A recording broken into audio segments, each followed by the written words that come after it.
Odkaz karty Matka Rúža je o tom, že je čas teraz vrátiť sa jednak sami k sebe a viacej sa prijímať, chápať, súcitiť sami so sebou, podporovať sebalásku, sebaúctu, ale aj sebastarostlivosť.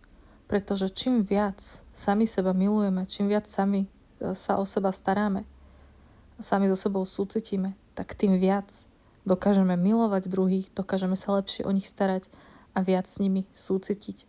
Takže ostatným pomáhame práve tak, keď sa dokážeme starať sami o seba a potom aj o ostatných. Lebo keď sa sami o seba nepostaráme, tak o nás sa nikto druhý nepostará a my sa potom takisto nemôžeme starať o ostatných. Čiže je to taký uzavretý kruh, tak ako to máme na tejto karte, že okolo tej rúže je kruh s diamantov, že každý sme taký jedinečný, žiarivý diamant a potrebujeme sa starať jeden o druhého navzájom, aby sme potom mohli žiariť ešte krajšie. Takže je to taká materská energia, kedy sami v podstate sme sami sebe matkou nášmu vnútornému dieťaťu, ktoré potrebuje našu starostlivosť.